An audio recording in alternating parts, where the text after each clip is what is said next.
Thanks for your presentation, Professor Gao.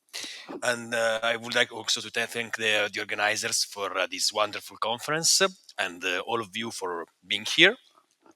So this is a conference about quantum optics, and we've been exploring a plethora of applications of quantum optics, metrology, cryptography, communication, detection of gravitational waves, and so on. And here I would like to ask if we can extract work from quantum optics systems and processes. A preliminary thing, this is a work in collaboration with Massimiliano Sacchi and Chiara Macchiavello. Okay, this is important. Okay, but the answer is of course yes, because otherwise my talk would end here, and also because we know that we can. And the real question I would like to address here is how.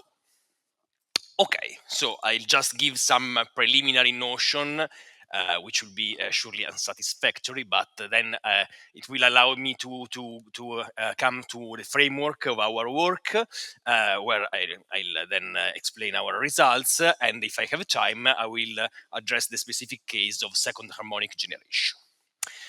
Okay, when we think about the extraction of work, our memories from thermodynamics comes to the heat engines.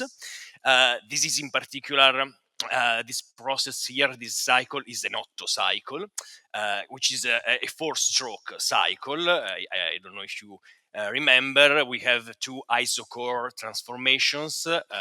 Which heat and cool the working fluid, the system. Okay, and we have also two adiabatic transformations, a compression and an expansion. Okay. The Otto heat engines are ubiquitous also because they are the reason why most cars work. And as I said, it is a four-stroke heat engine, and the question is, can we make it quantum? Can we extract work from quantum systems? The answer is yes. This is one of the basic principles of quantum thermodynamics. We can replace the working fluid, let's say, with a qubit with spacing omega. And the compression and expansion are now the shifting of the energy level of our qubit, and the thermalization changes the population of our qubit. That's the idea, and this is experimentally and theoretically proved. We can extract work from a qubit. Okay, but can we? Okay, and an interesting thing now is that if you use quantum mechanics, you can replace a four-stroke heat engine with a two-stroke heat engines, which was shown in this paper by Quan and Franco Nori. Indeed, you can use, instead of one qubit, two qubits with different spacings, two systems A and B, with the corresponding pertaining reservoirs, a hot reservoir and a cold reservoir.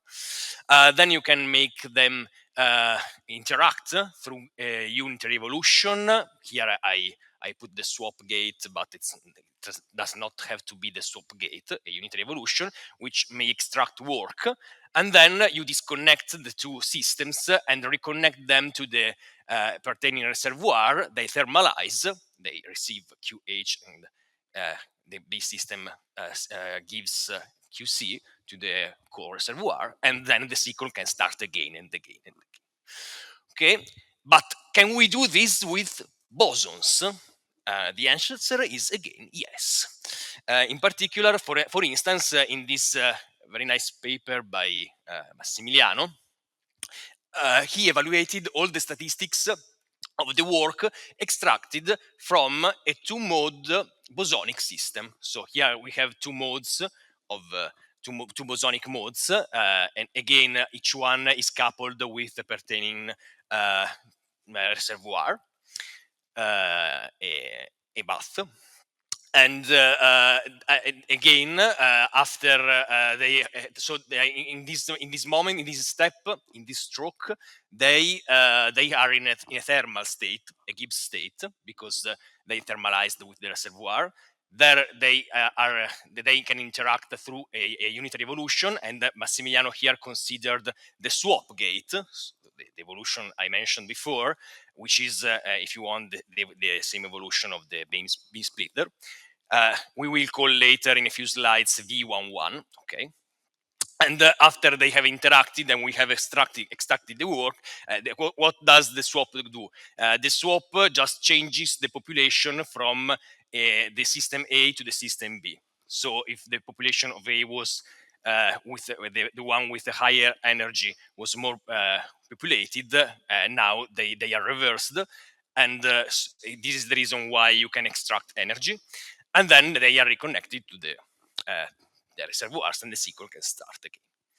Okay, we were motivated also by another interesting work by Andolina, Stanzione, Giovannetti, and Polini, which is on the archive, which is a work on quantum batteries. They used a state which is they consider the state given by the tensor product of the charger, where you have a Fock state with n photons, and the battery in the vacuum state, and they considered a Hamiltonian interaction, which is this nonlinear interaction here, where it is the one of the beam splitter with b to the n instead of b.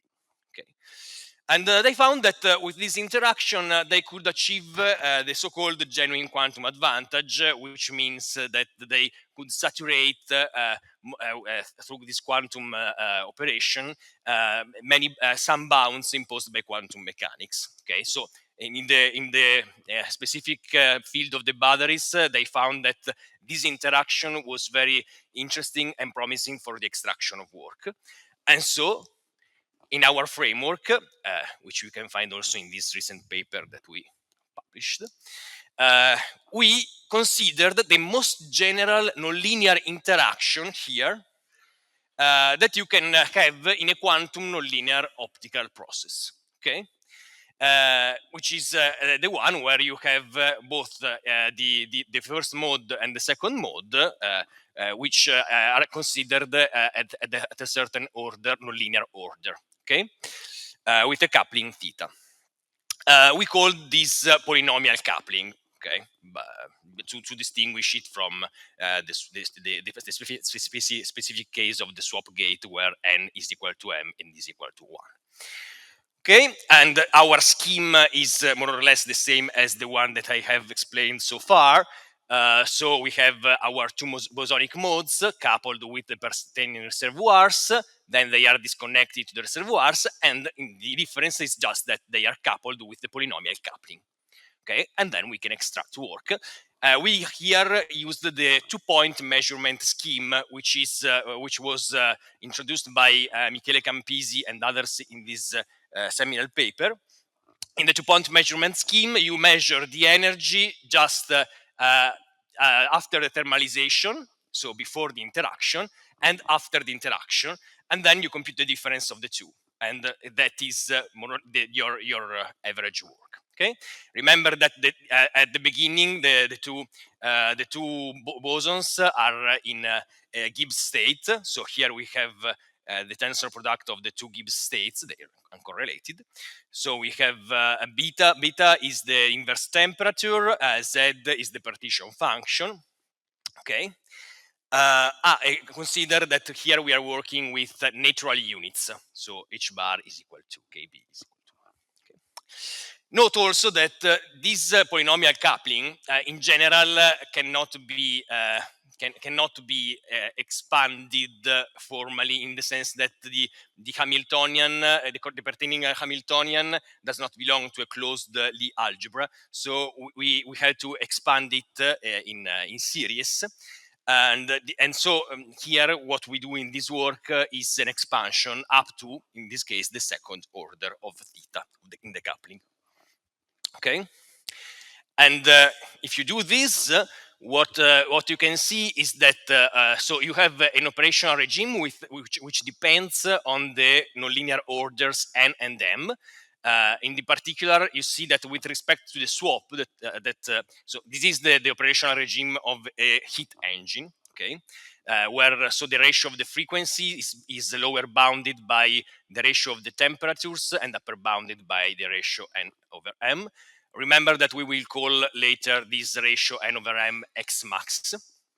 Okay, so with respect to the swap, you have that the operational regime is shifted. You can access to different frequencies in the operational regime, and it's also enlarged. It's easy to see that the difference between these two boundaries is larger if n and m are larger than 1. Okay, and you have that also the efficiency depends on n and m, and you see if you can achieve the Carnot limit if the ratio of the frequencies is equal to the lower bound. Okay, the Carnot efficiency is 1 minus the ratio of the temperatures. Okay, the two quantities that we are interested in here are the extracted mean work, which we take positive. Our convention is that we take it positive, so it is the difference between the initial energy and the final energy, and the relative fluctuations, namely the ratio of the variance and the squared of the mean value of the work extracted. Okay, and a little note.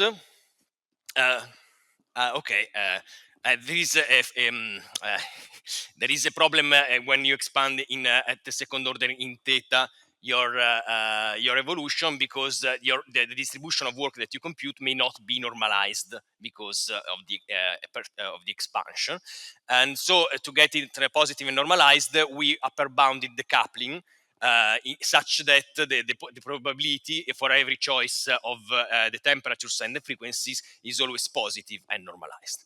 Okay, I'll go quickly to the results. So we computed the extracted mean work and the relative fluctuations. We can see that you have two extreme regimes in the mean work extracted. A linear regime in the case that n omega a over m omega b is much smaller than the ratio of the temperatures, and a quadratic regime in the case where it goes as the ratio of the temperatures. And we see that if you are in the first regime, you have a linear behavior, and then you achieve this quadratic regime where you can compute the maximum of approximately the maximum of your quadratic evolution, which is given in terms of the temperatures and the frequencies, so that you can find that you can always find the optimal n and m. Remember, it is x max is n and m. The optimal n and m that can achieve the optimal extracted work. Okay, and yes, I will skip the rest, and thanks a lot for your attention. Thank you very much. Okay, we have time for maybe one or two questions. Anyone from one question over there?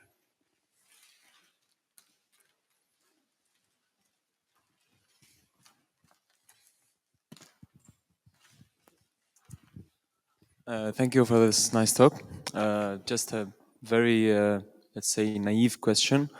Can these two systems of atoms be of the same atom, basically, but maybe one is subject to a magnetic field or so? And I mean, your work is very generic, so yeah, I don't know what type of atoms can this be to extract really some useful work, or yeah. Yes, it's very generic indeed.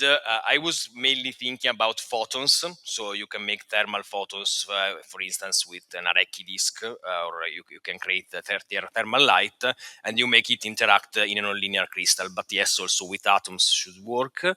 But I've not thought yet to practical implementation, as you were saying, with magnetic field. But that could be a nice. Thank you. Any other questions from the audience? Yes, ready. Yeah, maybe I will quickly follow up on what you just said. But then this nonlinear crystal will be like a frequency converter, right? It will not be just a beam splitter. It will be frequency converter. It means you need to inject the energy to make it. And Indeed, did you take that into account in your analysis? Frequency converter? Yeah, I mean the energy which you have to use to pump that frequency converter. That you have to pump. Okay. Okay, because you are saying if you perform that nonlinear coupling, you have to pump energy into the system. No. Okay. No, it's not accounted for that. It's just the energy got from the thermal bath. Okay, maybe one last question over there. Thank you for the talk. Is it important to do this in steps, or could you connect them continuously? Yes, they are continuously. You mean in time? Yeah, you go stepwise, I think. Yes. Okay. No, the steps are connected. Yes, are continuous steps. Indeed, you can also avoid the 2-point measurement scheme, and you can also make a picture in terms of time evolution. In that case, you have also to take into account the time for the thermalization and the time for the connection between. But yes, they can be connected into a whole time picture like. Okay, thank you very much. Let's thank Giovanni again for the talk, and we'll